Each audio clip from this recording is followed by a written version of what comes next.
and contractors that were authorized in order to install meters, smart meters in people's homes throughout New York City. Con Edison, we've been joined by several elected public officials and constituents and advocacy groups.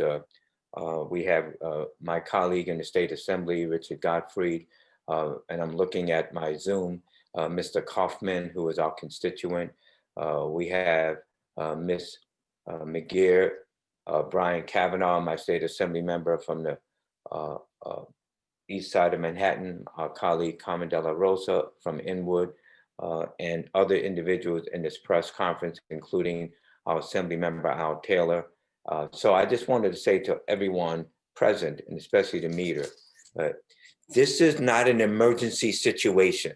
Con Edison received authorization from the New York State Department of Public Service in 2016 to begin installing smart meters in 2017 and continuing this work through 2023. And now, as you know, it's just January of 2021.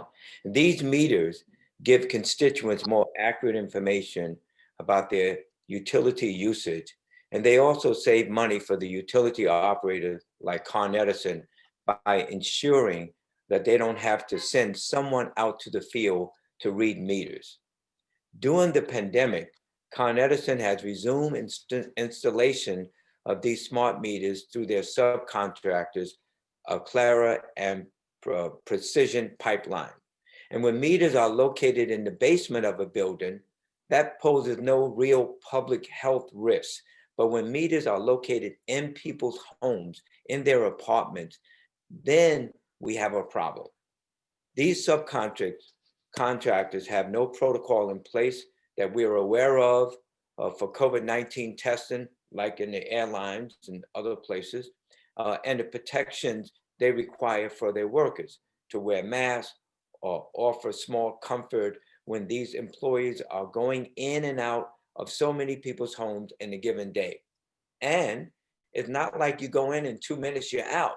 You have to remove a meter, electric meter, and a gas meter. As you know, all of that has to be done and done with the accuracy, and that takes time.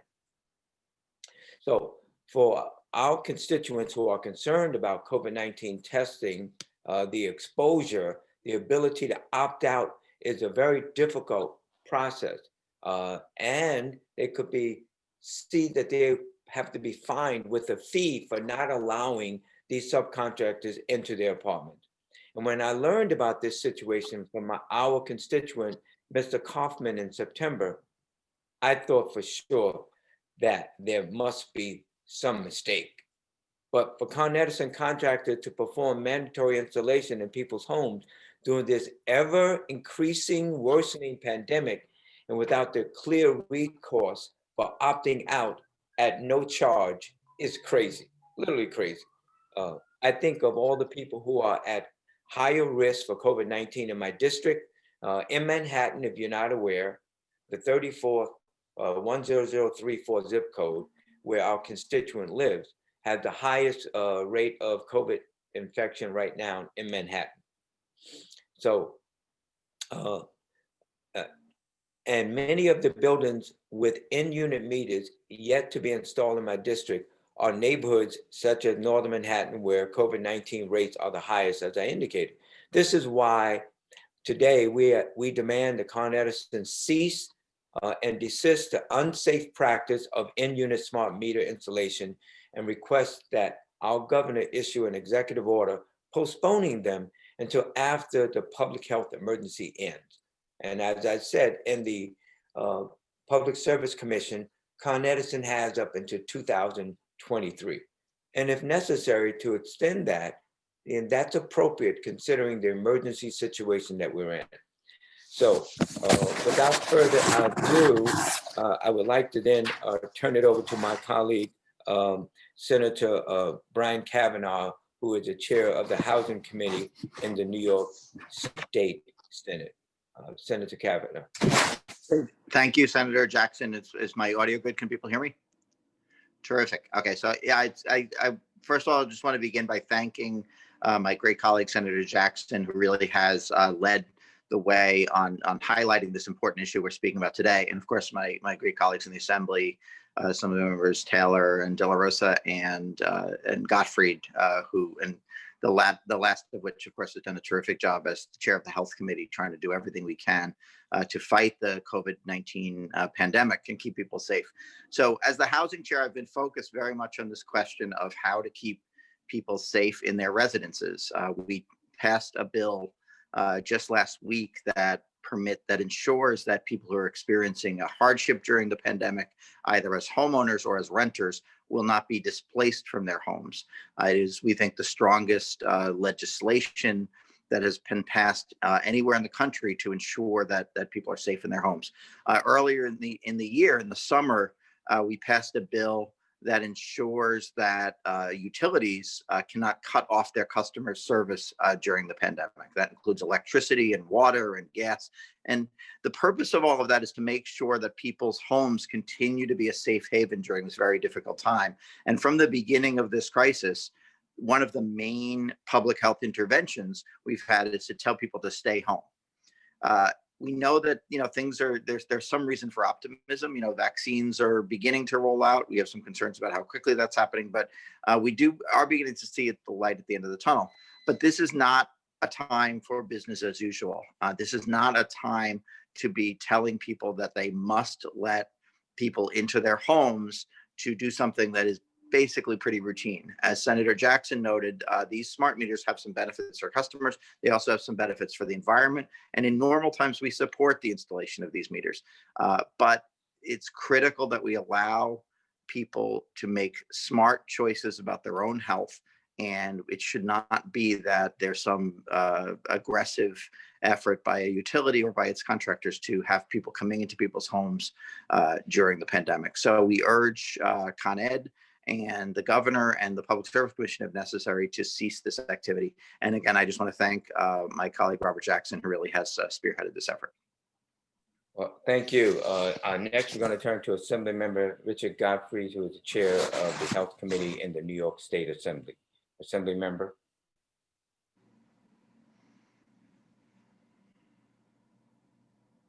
Well, good morning, and Robert, thank you for pulling all this together. It is shocking that we have to have this press conference. ConEd ought to have thought of this on their own, but certainly once someone pointed out to them that people should not be forced to have workmen trooping through their homes, often without masks, if they're not prepared, if they're not ready to do that. ConEd doesn't have an emergency here on their part. They put off doing this work for quite a while. They can put it off again. The health and sense of well-being of New Yorkers is a whole lot more important than the convenience of a giant corporation like ConEd. So our message to ConEd is cut it out. If people don't want your workers trooping through their homes right now for this project, it should be easy and quick for people to say, no, thank you, come back when the pandemic is over. It's as simple as that. Thanks. Thank you, Assembly Member. Now we turn to Assembly Member Carmen De La Rosa, who represents the 72nd Assembly District where the constituent lives. Thank you, Senator Jackson, and to our colleagues in the Senate and the Assembly. I'm proud to join you this morning. I want to also thank our constituent, Mr. Kaufman, and all of the constituents that have reached out to also amplify the message that in this moment, Con Edison is acting in favor of their profits and not in favor of the well-being of our community. I stand with Senator Jackson in also calling for the moratorium on in-unit installations of the smart meters. In this moment, as the Senator already noted, Inwood, in my district, has the highest COVID-19 infection rate. And we already know that there is a new variant of COVID-19 that is far more contagious, that is already in New York. And so we must put the health of our constituents. In Inwood, we have lost over 500 neighbors to COVID-19. There is no reason to continue to risk the lives of people simply for the installation of these meters. And then to top it all off, if they refuse access to their apartment, which they pay rent for, they are then hit with fees in the form of monthly payments or fees in the form of a one-time payment are egregious and should not be allowed. And so we are standing together to call on the governor to please hold Con Edison accountable, not only for their lack of services during Tropical Storm Isaias, as we held a hearing earlier this week, but also for some of the irresponsible practices of taxing, if you will, our constituents for not allowing access during a pandemic. So we are going to continue to work together to amplify the voices of our constituents, and we are hoping for a swift resolution on this very easy matter. Thank you so much for the opportunity to join you today. Thank you. Now we turn to Assembly Member Al Taylor, who represents the 71st Assembly District, right below going south of the 72nd Assembly District. Assembly Member. Good morning, Senator. Good morning, everyone. This is unimaginable, unthinkable that we would even be having this conversation in light of COVID-19, and we're in this pandemic period. It's unconscionable that Con Edison would put profit, as it was said by my colleague, that they're interested more in their bottom line dollar than the safety and welfare of our communities. The residents here deserve better. They've worked hard. They do not need this additional pressure and stress and burden of the idea that if I don't comply, you're going to charge me for a service. So I'm calling on the governor to issue an order and strengthen that Con Edison should not be allowed to continue this practice.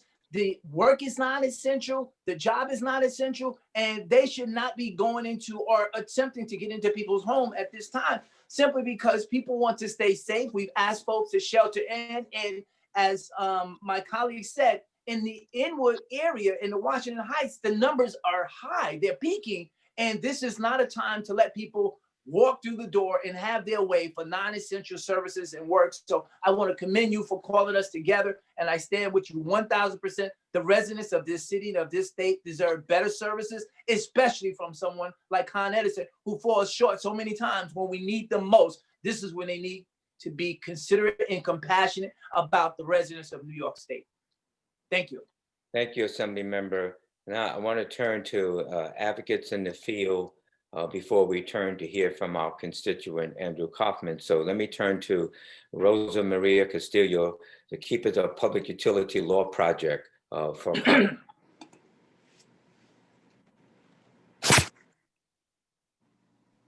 Rosa, are you there? Chris? Yeah, I believe if Rosa is on 2572 Pulp, all that needs to be done is *6 to unmute. And if we can't get that done right now, we can go to Mr. Kaufman and we'll troubleshoot to see what's up with the our representative from the Public Utilities Law Project. So *6 to unmute, otherwise we'll go ahead and go to Mr. Kaufman.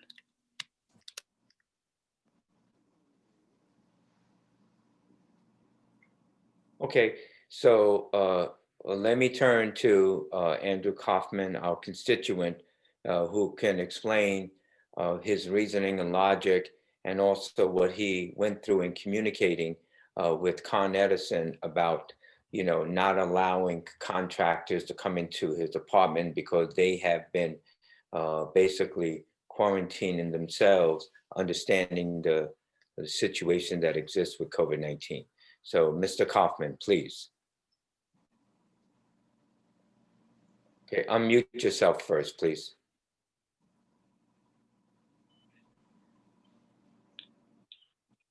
Whenever you're ready.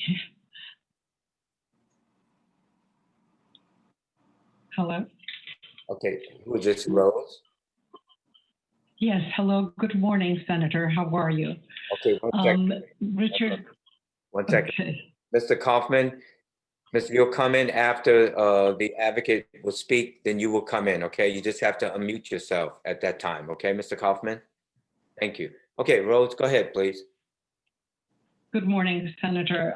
Richard Berkeley is in the air right now and regrets not being able to be present. But I do have a message that we stand shoulder to shoulder with the senators and assembly members supporting you and your constituents. And hello? Yeah, Can you hear me? Yes. Okay.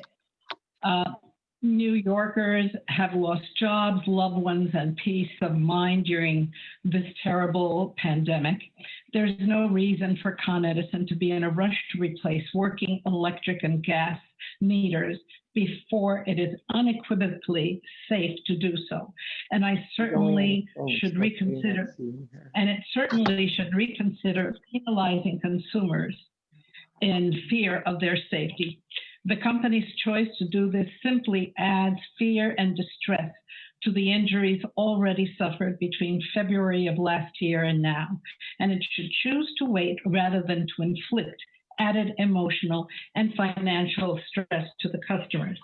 I want to add that Pulp became aware of issues this past summer when we received calls from constituents saying that they felt vulnerable, that because of age or health conditions, they were at risk and did not feel comfortable allowing an employee to come in and to change their meter for a considerable period of time, and that would put them at risk.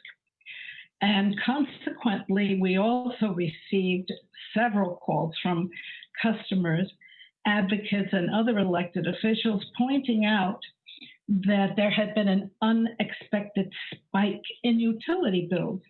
And imagine these spikes ranged from an additional $200 to $300 to $1,000 and $2,000. And upon investigation with ConEd, it was determined that in almost every case, the company had been using the consumer's bills or estimates from 2019. And because of this, they were installing the smart meters without having had a reading of the very last meter that was there before the smart meter was installed. So as I said, I don't want to make this longer than necessary, but we're still in the midst of handling multiple cases and being led by our Deputy General Counsel, Lori Wheelock, and of course, Richard Berkeley. Thank you. Well, thank you. And so the acronym is PULP, P-U-L-P, stands for Public Utilities Law Project. So let me just thank you for your advocacy and the organization's advocacy on behalf of all constituents that we represent. So now let's turn to our constituent and inward, Andrew Kaufman. So Mr. Kaufman, just unmute yourself and you may begin.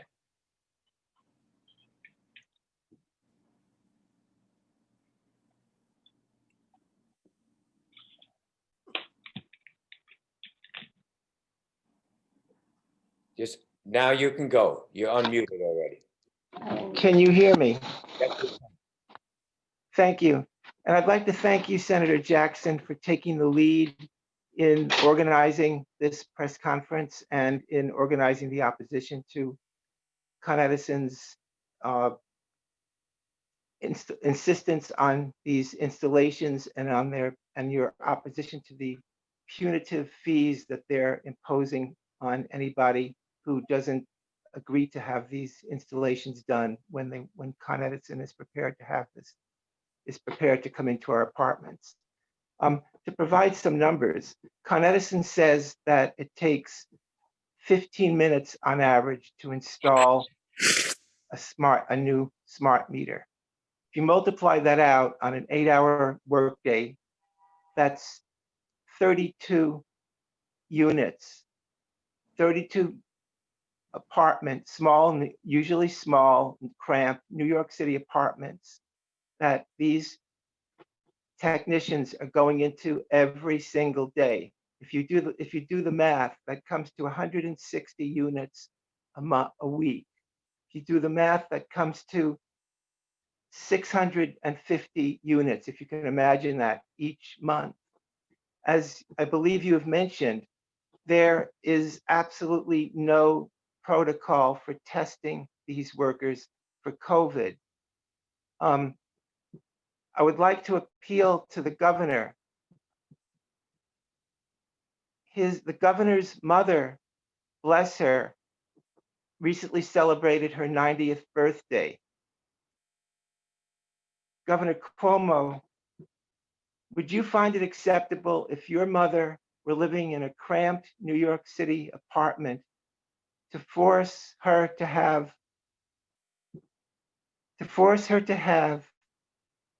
technicians who have been into this many apartments over the course of a month, have been into 650 apartments over the course of a month, come into your mother's apartment under these current circumstances? I would think not. I'm shocked that, Governor Cuomo, that you've left residents of New York City in this position to have where Con Edison is telling us that if we don't pay a $100 fee that amounts to a fine, that they're going to come into our apartment and do these installations. We're told that if we notify ConEd and tell them that we want to opt out of these installations, they're going to be very generous and they'll waive the $100 fee. They'll replace that with a $9.50 monthly fee. This is unheard of, that in order to follow the governor's own protocol, the governor's own advice to shelter in place, that we're left in this position. Exhibit A, for the extent to which my wife and I are sheltering in place, is that I haven't had my hair cut since before last March.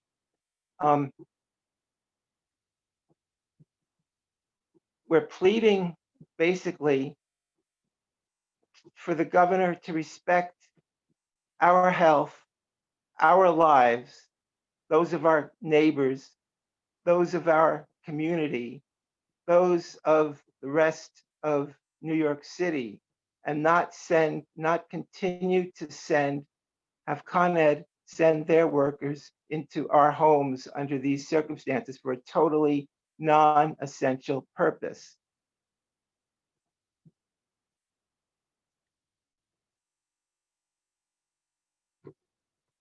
The extent to which Con Edison has been confusing people about what they're up to is illustrated by the fact that Congressman Espaillat's office still believes, after 3 months of fruitless private negotiations with ConEd, that ConEd is somehow going to work this out. They're not going to. They refuse to. They've failed to. And I'm just pleading with the governor. This is a problem that the governor can solve with the stroke of the pen, to please protect us from, while we're sheltering in place in our homes. My wife and I, like many other New Yorkers, have multiple risk factors for COVID. We're doing our best to keep ourselves healthy and to avoid burdening the healthcare system. Thank you again.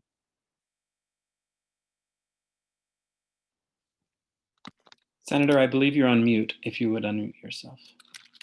Mr. Kaufman, let me thank you on behalf of all of us in this press conference for your advocacy in order for you and your wife to stay healthy and safe during this COVID-19 pandemic.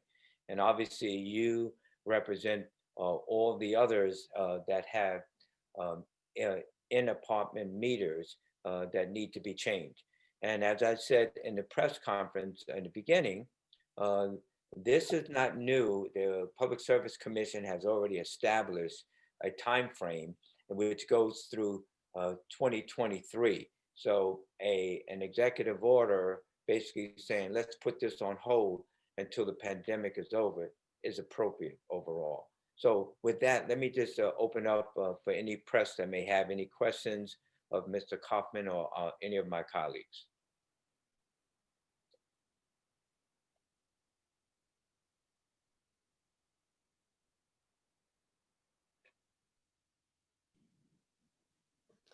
Hi, good morning, Senator. This is Greg from the Manhattan Times. Good morning, Greg. How you doing? I'm doing well, thanks. How are you? Good. Question for Mr. Kaufman. I just want to confirm, that he has not had ConEd come into his apartment. He's been able to postpone this this installation so far, or has he had the subcontractors actually visit? Mr. Kaufman, did you hear the question? Have you had Yes, contractors visit your home? Were they allowed in or what? they've come to our home. We've not let them in. We've repeatedly called Con Edison and asked them to not come into our home. After arguing and fighting with Con Edison and asking them questions every which way, I guess if you have the persistence and the skills of a trial lawyer, you eventually can get them to give you a few months grace, which is what they've done for us. What I'm concerned about is that most of our neighbors, most of our community just don't have the resources to do that. And Con Edison is taking advantage of that, while at the same time, they're telling Senator Espaillat's office, for example, that that people can easily opt out of having these meters out of these installations. But again, the answer to the question is we've been very insistent and stubborn about not letting ConEd in. We're among the few people, by the way, among the few tenants in this building who've been successful in that. Okay, thank you. Okay. And Mr. Kaufman, do you know if any of your neighbors have let them in? Yes, there are 42 units in this building. They've been into every unit but 6. Okay, thank you. So I think that that's what the situation is, not only in Inwood, but other places also. And I think that many people may not be aware and they may be concerned, but Con Edison is moving forward, even though in a pandemic, they should not be moving forward at this point in time. And even if the deadline, let's say, was by July 2021, clearly understanding this pandemic, the Public Service Commission could say, okay, soon as the governor declares that the pandemic is over, or health professionals, you have another 1.5 years or 2 years in order to complete the installation of in-unit smart meters. Any other questions from anyone else or any comments from my colleagues? Hi, yeah, William Engel, New York County Politics. Mr. Kaufman, you said that you were one of the few tenants in your building who could successfully keep the ConEd maintenance men out. Why couldn't most of your building do that? Was it just because they couldn't afford to pay the fee, or was there some other reason? I believe, can you hear me? Yeah, I can hear you. Okay. I believe the answer to that question is that people are habituated to trusting ConEd when it comes to issues of safety. Every time there's a major storm, we receive a message by email or in the media from ConEd advising us of safety precautions. ConEd sends us information about avoiding electrical fires and about the responsible use of our different electric devices and equipment and so forth. So I myself had to do a double take when I saw this notice. The other people in this building, I believe, simply trusted that Con Edison knew what they were doing in coming into these apartments. I think the problem is that it boggles the mind so much to think that Con Edison would do something that is this unsafe, that enough tenants, at least in these buildings, have suspended their disbelief or their skepticism and entrusted their safety, unfortunately, to Con Edison under these circumstances. What I would like also to add, Con Edison says that their workers have full protective gear. They don't change that gear during the course of a work day. So what this gear then amounts to is not protective gear. What it amounts to is a deceptive costume that misleads people into thinking that it's safe to have these workers come into their homes. Thank you. Thank you very much. Well, first, let me thank all of my colleagues for joining us this morning in this press conference and the advocacy group. I want to thank all of my staff that have been involved in dealing with Mr. Kaufman and other residents and tenants about this particular issue and putting together all of the communications and contacts regarding communicating with the governor's office and Con Edison and with the other constituents. So Joanna Garcia, Chris Nichols, let me thank all of my staff, Dario Quinsack.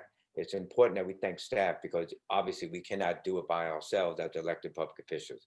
So on behalf of all of them and myself, we thank my colleagues for coming in. And if there's no further questions, I'll say that the struggle continues in order to get justice. And this is part of getting justice for the constituents that we represent to keep them healthy and safe in their homes. So Mr. Kaufman and my constituents, thank you very much. And with that, I'll end this press conference. Thank you, everyone. Thank you.